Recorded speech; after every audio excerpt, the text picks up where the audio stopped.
তারপরে যেমন আমার আমরা আবার কি করলাম যে আমরা সিদ্ধান্ত নিলাম আবার নারায়ণগঞ্জ আসবো।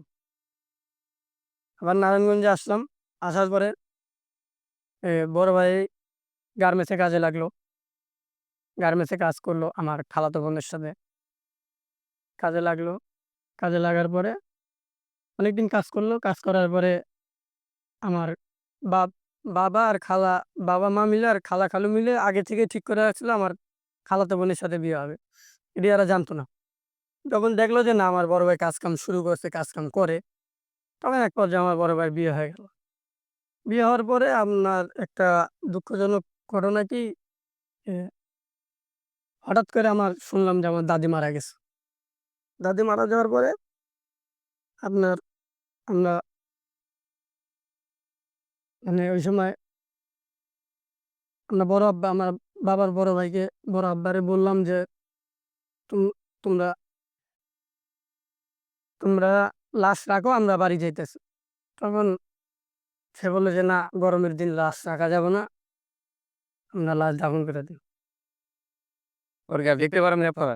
না আর হলো যাওয়া হয় মানে লাশই দেখতে পারবো না। আর আব্বা বলতেছে যে, "লাশই দেখতে পারবো না, মারেই দেখতে পারবো না। তা বাড়ি যা কি করব?" এটা তো খুবই দুঃখজনক। তা মনে করেন খুবই একটা আঘাত পেলাম যে দাদির শেষ দেখাটাও দেখতে পারলাম না। তখন আমার আব্বা বলল যে, "থাক, বাড়ি যাওয়া লাগবে না। তারা লাশ মাটি দিলে দিয়ে দিই।"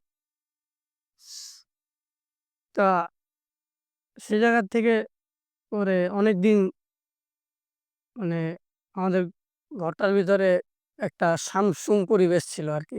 কোনো হাসি ঠাট্টা নাই, কোনো ইয়ে নেই। আব্বা ঘরে আসলে চুপ করে বসে থাকতো। আগের মতো আমাদের সাথে কথা বলত না। তা আল্লাহর রহমতে আস্তে, আস্তে পরে সব স্বাভাবিক হলো।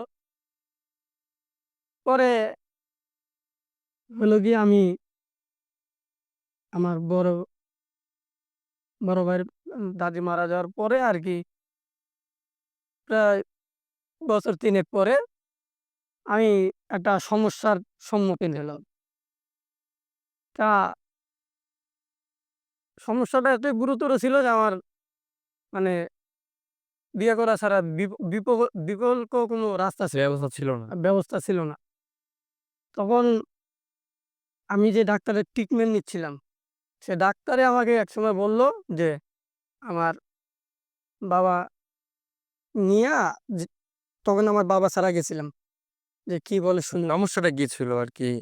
সমস্যাটা যেটাকে নাইট প্রেশার বলে, যেটা স্বপ্নদোষ, নাইট প্রেশার, এরকম একটা সমস্যা ছিল।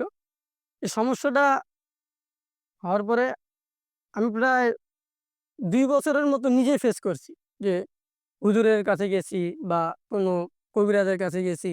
নিজেই দৌড়াইছি। কাউকে বলি নাই, শরম করতাম যে এরকম একটা বিষয় কিভাবে ঘরে বাবা আমাকে বলে। তখন খুবই অসুস্থ হয়ে পড়তাম। শরীর হাত পা কাজ করত না, শরীরে শক্তি পাইতাম না, মাথা ঘুরাইতো। তখন যখন মেডিকেলের ট্রিটমেন্ট নেওয়া ধরলাম, তখন ৫-৭ মাস ট্রিটমেন্ট নিলাম। ট্রিটমেন্ট নেওয়ার পরে একসময় আমি মানে ২০ দিন ২২ দিন পর, পর আমার যাওয়া লাগতো। দেখা করা লাগতো ডাক্তারের সাথে। ডাক্তারের কাছে? ডাক্তারের সাথে দেখা করা লাগতো। তা পরে যখন আমার দেখার ডেট হলো আমি একলা গেলাম। যাওয়ার পরে বলতেছে, "পরের বার যখন আসবো তোমার বাবারে নিয়ে আসবো।" আমাকে কিছু বলল না। তো গেলাম, যাওয়ার পরে আমার বাবাকে বলতেছে, "ছেলে কি করে?" বলে, "ছেলে কাজ করে গার্মেন্টসে।" তা ছেলে তো কর্ম করে, তা ছেলে কি মাইরে ফেলবেন? ছেলের বিয়া দিয়া দেন। এ তো গুরুতর অবস্থা হয়ে যাচ্ছে। এ তো অনেক কঠিন পর্যায়ে চলে যাচ্ছে। হয়তোবা ভবিষ্যতে দেখা যায় তিনি বাবাও হতে পারবেন। তখন কি করবেন? না, এটা আসলে খুবই দুঃখজনক। তখন আমার ইচ্ছা ছিল না। তা আমার খুবই ইচ্ছা ছিল যে আমি কিছু করব। আমার ঘর থাকবে, দুয়ার থাকবে। মানুষ বলতে পারবে না যে এর কাছে মেয়ে দেওয়া যাবে না। এর বাড়ি নাই, কিছু নাই। কেমনে মেয়ে দেবো? তা এখন পরে আমার মামার সাথে পরামর্শ করে মেয়ে দেখতে বলল। মেয়ে দেখার পরে সবথেকে মজার একটা কথা কি, যা একবারই মেয়ে দেখছি, একজনাকে বিয়ে করছি। মানে দ্বিতীয় কোনো মেয়ের কাছে আর যাওয়া লাগে না। মানে একজনকে পছন্দ করছেন, একজনকেই হ্যাঁ, বিয়ে করছেন। একজনকেই দেখছি গিয়া, ১ম এই দেখছি গিয়া ওই একজনকেই পছন্দ করছি, একজনকেই মানে আর দ্বিতীয় কোনো মেয়ে দেখা হয়নি। মানে ঘটক লাগিয়ে মেয়ে দেখে, এই মেয়ে পছন্দ হয় না, ওই মেয়ে পছন্দ হয় নাই। মানে এরকম মেয়ে দেখে না? হ্যাঁ, অবশ্যই দেখে তো। তাই তা আল্লাহর রহমতে এরকম হয় নাই। মেয়ে দেখছি মাশাআল্লাহ। আমি আব্বারে বলছি যে, "আব্বা যদি বিয়ে করি, এখনই যদি বিয়ে করি তাহলে এই মেয়ে ছাড়া আমি বিয়ে করব না।" তা আল্লাহরও কাজ, হয়তোবা ছিল কপালে, লেখা ছিল। বিয়ে হলো। বিয়ে হওয়ার পরে এখন প্রায় ৪ বছর হয় সংসার করতেছি। আল্লাহর রহমতে সংসার দিন ভালোই যাচ্ছে। আমার একটা ছেলে আছে। কত বছর বয়স? ৩.৫ বছর বয়স ছেলের। ৪ বছরের উপরে সংসার। এই ডিসেম্বর আস হ্যাঁ, এই ১৬ ডিসেম্বর আসলে বিয়ের ৫ বছর হবে। আমার ছেলের বয়স ৪ বছর হবে।